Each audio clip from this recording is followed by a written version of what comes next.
president's words matter when he sells a big thing like that? Well, Ed, again, all I ask of Fox and everybody else is that to provide the context. But he didn't provide that context back then. There has been essentially 5 years of debate about this. The problem now, that 5 years of debate involve promises that turn out not to be true. Brit Hume is our Fox News senior political analyst, and that's just a fact, that guarantee, in his words, that you will keep your plan, period, was not true. Now, we don't know whether he knew at the time or he didn't know at the time, but the question, Brit, is, do words matter? Do they matter here? Well, of course they do, and this valley of the shadow of death through which the president and his health care program are now traveling looks like it's going to continue for a while. It's not good either way, Megyn. You look at it. If you look at it, he didn't know. There's a list of people as long as your arm who undoubtedly did.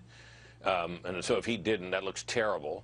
If he did know, and I think suspicion is increasing in this town that he had to, that looks even worse. So either way you slice it, this is ugly. Even if he didn't know at the time that before Obamacare was passed, you're telling me there's a chance he didn't know in all the months and years after, as Kathleen Sebelius is passing? You know, I mean, is there any chance that Kathleen Sebelius passes the IRS and the regulations, and they can see that all these policies are about to be canceled, and he still doesn't know? He's out there in 2012 making the same guarantee? No, I'm not telling you that, Megyn, because I don't buy that. And I also would add this: go back to 2009 when this explicit promise was first made. Passing this thing was a near thing. I mean, there literally was not a vote to spare. And there were all kinds of a parade of horribles being cited by critics of the plan, Republicans in particular, about all the things it was going to bring about that were negative. The administration was eager to try to deny as many of those as possible.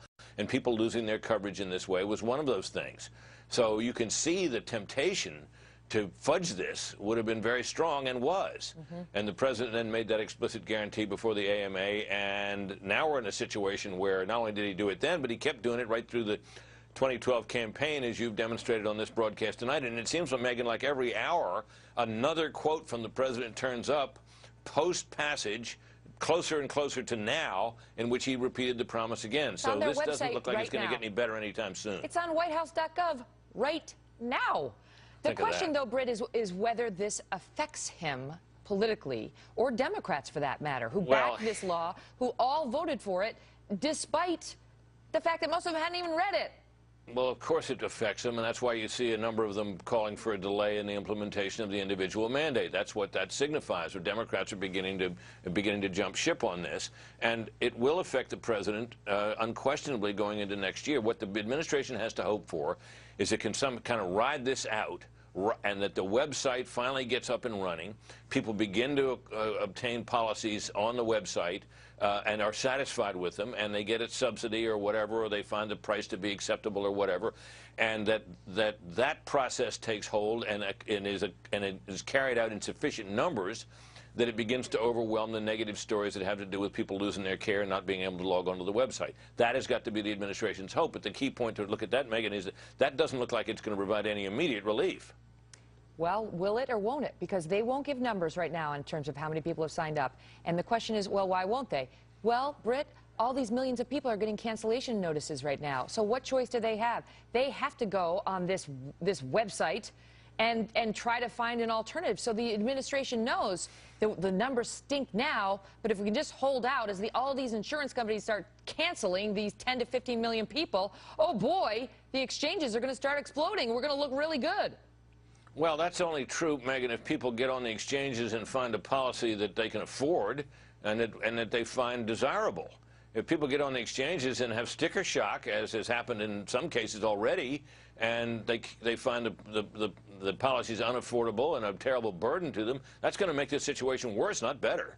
Yeah, and I mean, it's just doesn't change the fact that the promise, the guarantee, wasn't true, and now there's a question about credibility. In a way, you know, we've seen it before. We saw it on Benghazi, we saw it on the IRS, we saw it on the DOJ spying, and one wonders whether, you know, at some point he's held accountable for statements that seem untrue. I'll give you a quick last word.